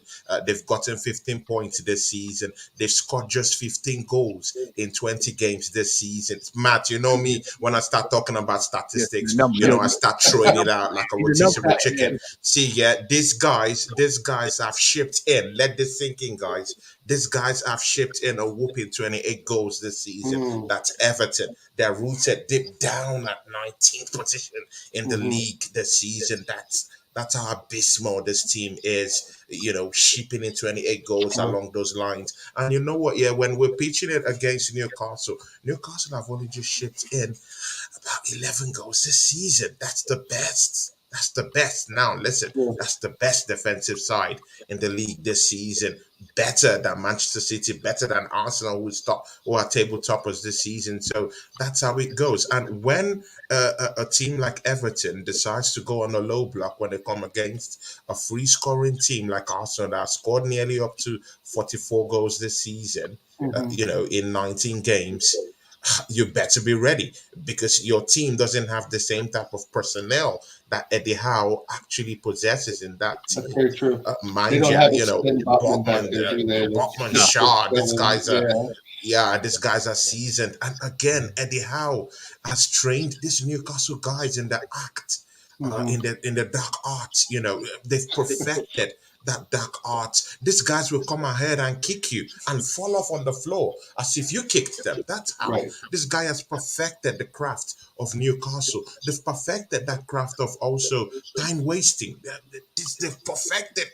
Chelsea were doing it back in the days, Oh yeah. annoyingly before. Oh yeah. Manchester But United were doing this, but this guy has come into Newcastle and perfected all that act up. And of course, their scoring goals is made midfielders like Joe Linton score good goals this season. Almiron having the time of yeah, his life in we that do have in much that better Newcastle attacking shed. players than So Everton. yeah, definitely. Yeah. So if Everton decides to come and play a low block, I'm sorry, they will capsize. Those guys have shipped in 28 goals. I don't see any how they would they would But do anything against us. I'm sorry. that's all Cheers, good. Gary. Gary's getting ready to scoot out of here, man. Gary appreciate you coming in. Yeah, he's got. I know it's dinner time for him. Let me throw this out there. We're getting ready to round this thing off in just a second. I want to circle back to this. This is something major we need to look at here. This is I think is going to be. This has got Newcastle wrote all over it. I don't think Kieran Tierney. I have to agree with Diego here. I don't think he will be here next season. I think he will be sold and moved on, and that is going to be a massive hole to fill. A lot of people don't realize his impact until he's gone. I know somebody's going to say, "Well, he's injured all the time too," but when he performs, he performs. So I think that this is something we need to keep an eye on here, gentlemen. OG, you got wide out, man. I'm gonna let you have it. I'm a huge Kieran Tierney fan, and Mhm. this is a tough one, but I tending to kind of agree with Ref Diego Costas. But he's also pretty one-dimensional. He's fast, he's furious, he's got an attitude, which we love. He bleeds the red and white, which we love. But he can be a one-dimensional ball crosser. He doesn't have much of an inverted gameplay, like we see with Zinchenko cutting inside as a basically inverted, right? He's not on the outside, he's on the inside. So Tierney doesn't really have that in his pocket. And he has been caught out a few times defensively. I don't know if his legs are what they were maybe a couple of seasons ago. But I fucking love him, and it's going to really break my heart to see him go. Good night, Capo. Have a good one, buddy. Good night, Capo. Big ups to you, man. It's going to be a heartbreaker, but I think it needs to happen. It needs to happen. And Newcastle will probably be his destination. Maybe, I mean, who knows where he's going to go to, right? He may just say screw it and go back to Celtic. And he may be injury-free when he plays for them. Right. All of a sudden, he may be turned him into an inverted left wing back, right? I mean, who knows? So I'm not going to predict the future. That's our lot. It's a lot. Right? It's a lot to digest, right? Because we all, I think, really love him in a certain way that he's brought a dynamic role to that left back position. But he does, he's a one-trick pony a lot of the times. He'll just get in the final third and cross the ball, and that's what we wanted him to do. But our styles changed a bit since then. So, unfortunately, I think he's going to go, and that really kind of crushes me, to be honest. He's really one of my top 5 players in the squad. Gary? No, I was just going to say, we don't need to let him go yet, unless it's for the money. Right? How much is he worth? How much is he worth? How much is he worth? I mean, he should be worth at least 25. At least 25, right? At least 30 million. Yeah. At least 30 million. But my problem with the reason why, unless we're going to get top money for him, there's no reason for us to let him go, because we got other issues we need to fix before that. Before I say, yeah, that he's you know what I mean? We got the depth we need on the left and right back, right? If First Nader does come in, that gives us an answer on with one of the fullbacks, right? But let's make sure we have somebody behind Partey if that's the way we're going to play, right? Like, if we're going to spend a lot of money, I don't think, like, Rice coming in, I don't think, does that answer the Partey question? Yeah. Some people say no, right? He doesn't answer that Partey question. He's good in the midfield, but does he answer the Partey question if that's the way we're going to play? So if you're going to spend 100 mil in the summer, it better be on, like, the best player, young or old, not old, but young, up and coming, presence in the midfield. That's going to put you over the top. All right. Because that's what we need right now. I think we've got answers in most of the other spots on the team, right? We have answers everywhere in most places. So why not? We probably need another center back, but that's fine for now because we got Tomiyasu. But no, Tierney I wouldn't be rushing to get him out unless you're going to get top money for him, and then you can use that to spend 100 mil on a player. Bellingham sounds like a good player to have, but do we need him? I mean, we could. We could use him, but do we need him? We could use that. We could. Well, could you imagine we woke up and saw that today? No, but think about who's behind him, right? That's the problem, right? Who's behind him to help him out, and that's the problem every day for us, right? Yeah, Partey isn't. He might not be there all the time, and that's the problem. So, from Arteta, remember when he started this whole thing? He started from the back line. We kept getting center backs every season. It's every window, it seemed. Right now we're at the point now we've let some go, but we need to recycle that again. We need to build from the back once again, and then it works for us because you don't beat us. You're not going to outscore us for sure, right? You're going to get lucky, but you're not going to outscore us. I mean, team scoring 2 goals on us nowadays that doesn't happen. You might get 1, but you're barely going to get 2, right? Tony, I want to come to you here as we get ready to. Hey man, I got to take off. I got a couple kids I got to get dinner for. Okay, brother, go ahead. I Appreciate want to say shout out to Anthony Burton. I remember you from Chig's channel too. Thank you for the nice Tell comment. everybody where they can find you at, man. Tell everybody And where you they can find me on Oregon Goon on YouTube. You can find me on Oregon Goon HD on Twitter, Instagram. It's Infamous Dow, and just come and say hi. Just trying to sub, watch some FIFA. I know Tony comes in a lot, watches me play FIFA, and goal right? Every time I score. But and also shout out to who is it? Highbury's Local Burger. You're right. Tierney does get caught up because he's doing his job. You're absolutely right. He gets caught out for doing his job, and yeah, maybe he is worth 70 million. Zinchenko can defend. I would disagree with that, but he's probably I not. disagree with that too. I I'm think with Zinchenko's a OG. very good player, but again, it's just a difference of opinion. I watch the game differently than everyone, right? So, Yeah. but big respect to the chat and the panel. Thanks a lot, Matt, for having me on. You're always welcome over here, brother. Always welcome, man. Shoot me messages Good anytime you need another good spot on the show fill. with you. And it's great meeting you, Gary. Good to see you again, Same to you. Tony. You guys have a Oregon, great good. evening. God bless. All right. Cheers, man. Yeah. Please. Cheers. Yeah. Tony, See, I yeah. want Yeah. to say this, ask you this here before, and I'll let you take it away. Yeah. And we're gonna wrap it up. Tony, there's a big Yeah. elephant in the room that I'm waiting to see this announcement any day now that we have renewed soccer for X number of years to tide us over after this transfer window. Your thoughts on, do you see that coming in the forthcoming days? And do you look at that as something that's tied over the masses, since Yeah.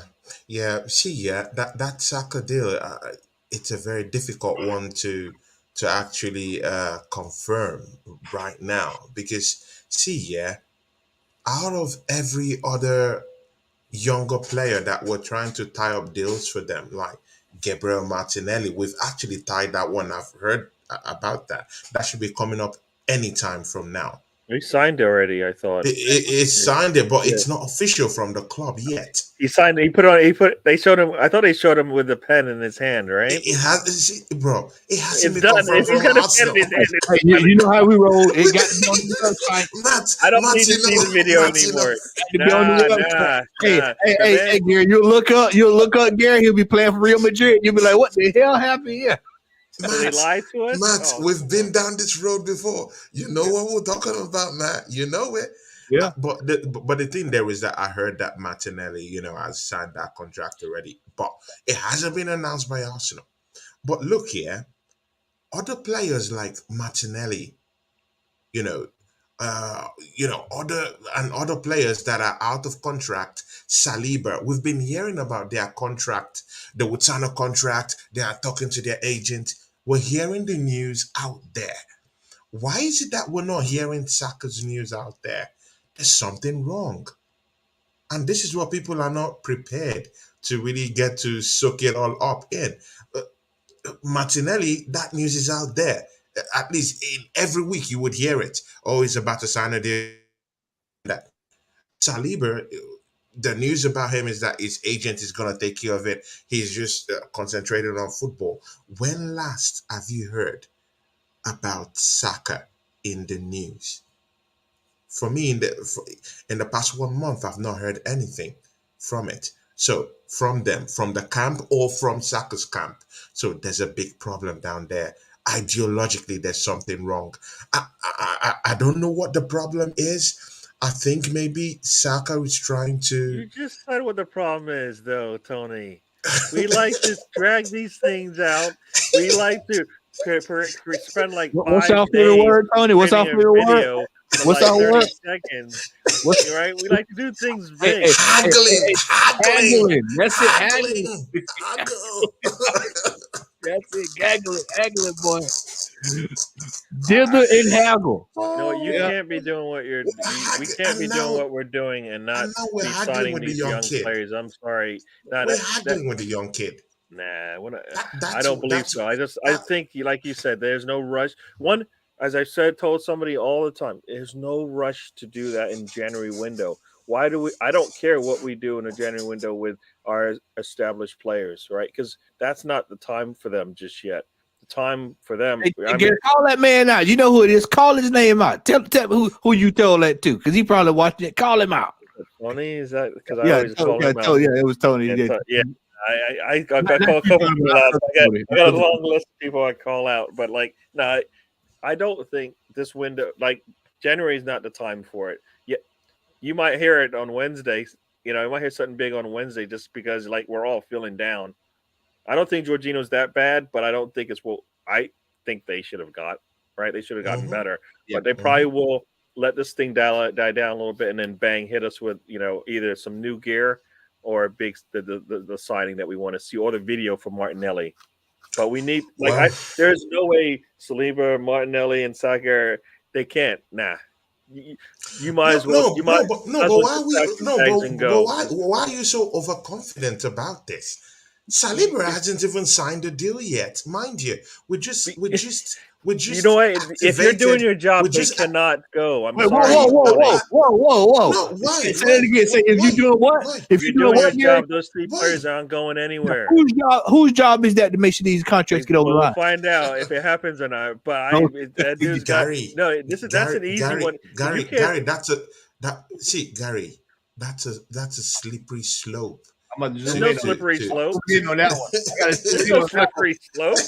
No, That's a no. slippery It's slope not to slippery. actually go You through, have to bro. sign your players. You got to sign your A best slippery slope. It can't be that young confident. players. You have And you again, sign them. see, You have to. Or you see, got to sell them see. for a lot. Like think about This no. generation is being Yeah. pumped with money all over their head. What do you think these young guys talk about when they're training down there? They're talking about money. They're talking about their contract. They're talking about their wags. What their wags want, the dream kind of life that their wags want. And their wags are also telling them, by the way, see, you know what? Yeah, I think it's time to stump up your salary. It's time to stump up your contract. It's just a normal thing. And you know what? Yeah, soccer. Yeah, of course, it belongs to us. Ill hand and everything like that. Good and okay. But what if Manchester City are actually talking to him? It's not impossible. It's not impossible. What if they're giving him thousand million pound contract to leave Arsenal? See, it's from Ilhan. Good, you're from Ilhan. Then sign the contract. If you really love sign the contract. Don't sign it. You don't even know if there's a contract. We keep saying they've been talk. Arsenal's talk is nothing. I don't. We know what Arsenal's talk is all about. You know what? So It's so nothing. do you mean we've not presented Saka with a contract? Excuse me. I I want don't. to say this real quick. I don't Stan believe there's is been anything correct. presented to him. Stan is correct. They did exercise that option with Saliba. Yeah. So like I said, Bro, I there's come correct with whatever I say. Yeah, no. we But there's did no rush activate for that. some of these So deals. imagine if we did not activate that 1 year extension with Saliba. Do you know where we will be at with Saliba? His No, but contract will that's be why running it's out there. right now. It's there for that. It's there for that reason. You put that year extension on because if you're ready to let him go, then you sell him. If you're not, you can especially you can drag it out because you have lots of deals to do. Right.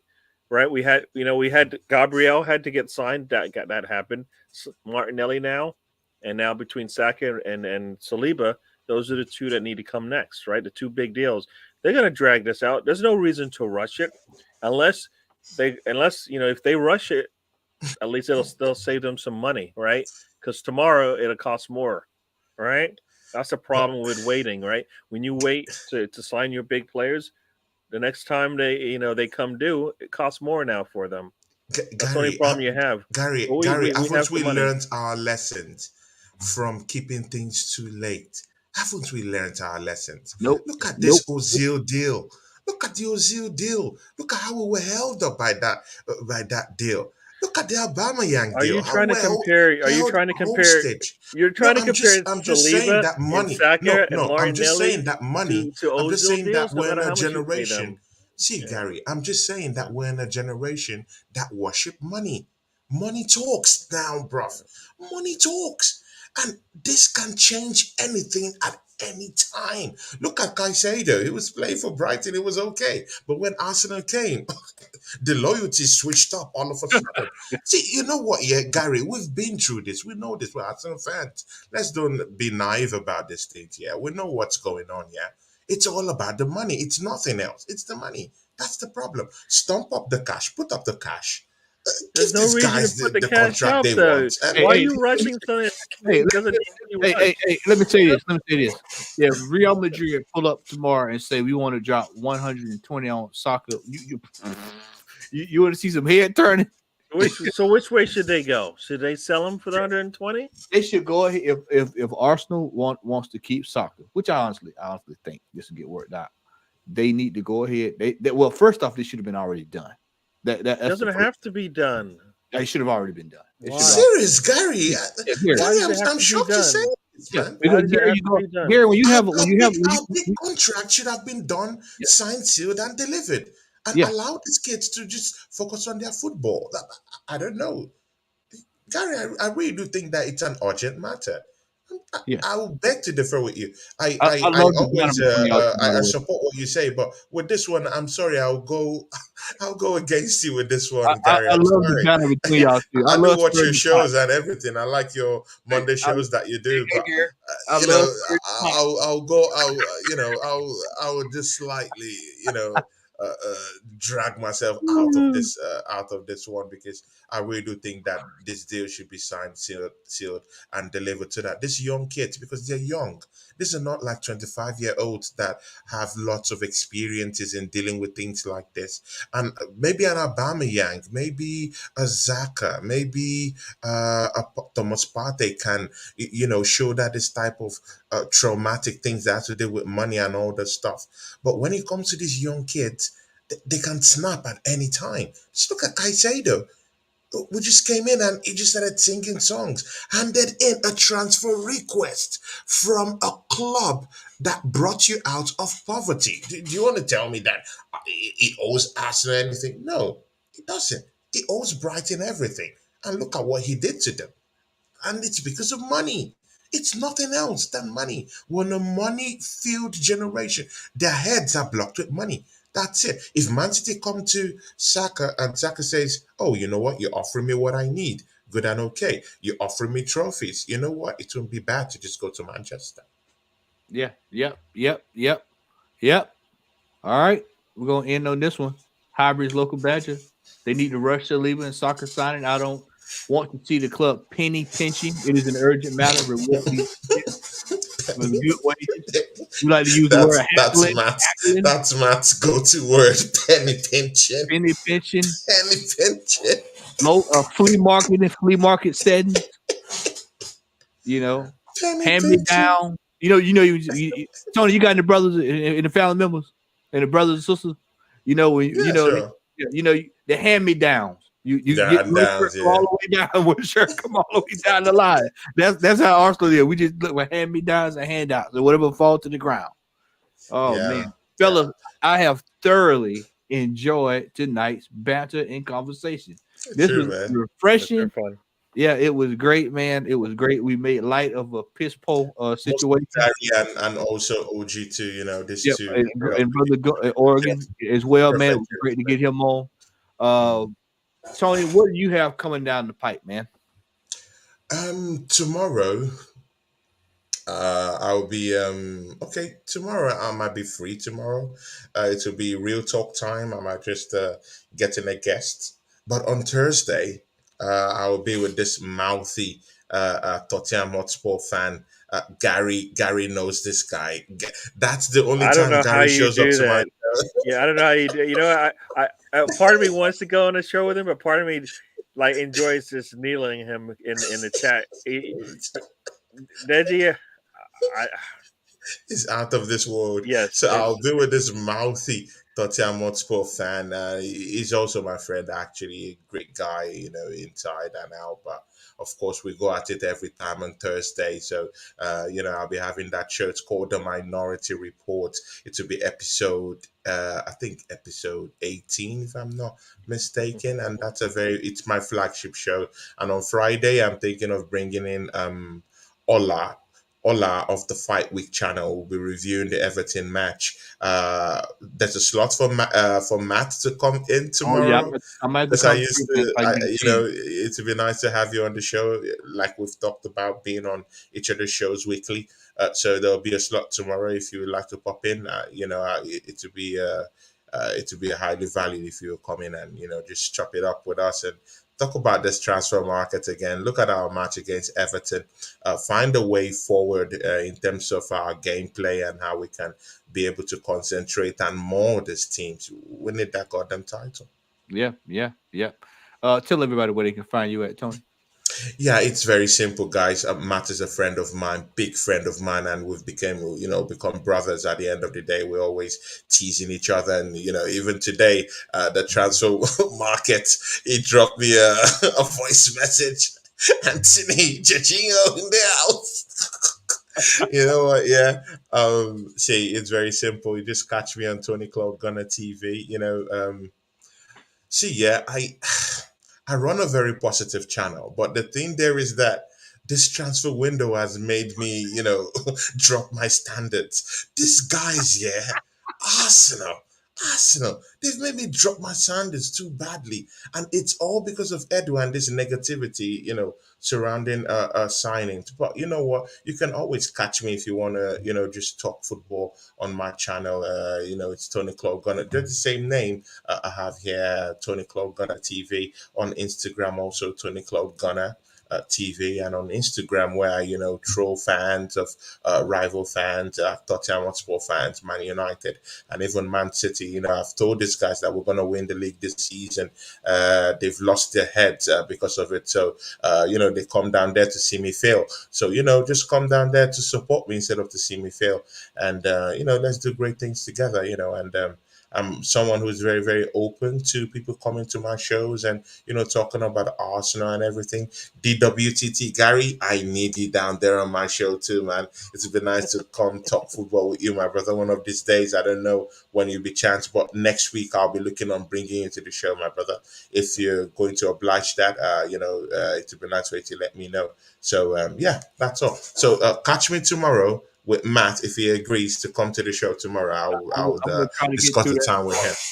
Yep, I will try to get through that tomorrow. Gary, you tell everybody where they can find you at, my man. Yes. Thanks for the invite, Tony. Definitely would like to come on and chat. It's just my work schedule, so it's all about that. So we'll see how that all pans out. But yes, definitely would like to do that, and the invites for you as well, because Monday Thanks. nights you can come on. Open invite. You let me know ahead of time if you can come on, and we'll have you on. You can see Matt in a different environment. I'm subdued over there. I'm pretty subdued over there. Yeah. I tame everybody down because of my demeanor. So it's like they can go Yeah. elsewhere and go crazy, but they come on my side and they kind of calm it down a little bit. But yeah, so we'll be on Monday at 11 p.m., 11 a.m. actually. So that's 4 p.m. for you guys across the pond. So we'll be definitely talking about the Arsenal match because it would have been finished by then. And then we talk about the games that are going on at that time as well. So it's that's probably my outrageous show because Mr. Tom and Sam, for those who know Sam Greenwood, gets a little bit rated R for me anyways. But I enjoy it, but Mondays are more subdued. So 7:30, 12:30 a.m. for those across the pond. We do our show. Me, Matt, Tony, and Mr. Tom, and maybe once in a while we'll see Tony come on and join us, and we'll chat about Yeah, the weekend's definitely. games and about anything else that's going on. So that's if it works out, cool. So that's when you'll see me. Just type DWTT in the search of YouTube, and I should pop up first. If you want to make it easy, DWTT Arsenal, and that should be all the results that come back. Yeah. So yeah, Awesome. Yeah. Well, gentlemen, we embark on the second half of the season. Yeah. There's only one thing that still remains the same, regardless of this transfer window. Before you do that, thank you, know Matt, it's for it. having me on. Hey, no problem, All right. brother. You know you're welcome. Y'all know what Thank you, time. everyone in the chat. Hybrid Yes, Local Badger, yes, big thank ups to you. you. They Everybody in the assembled. chat, Stan, thank big ups to you. you. Thanks for coming Everybody, to the good show. everybody in the God chat, bless you guys. man. Yep, love you all, man. Thanks for everybody in the chat. Gary, 1, 2, 3. We We are are top of the top of league. the league. league. Said We are we top are of We the are top league. of top the of the league. league. We are top of the top of the league. Said We we are are top of the top of the league. league. All right, fellas. Everybody, y'all have a great night. And Peace. we're out. Peace.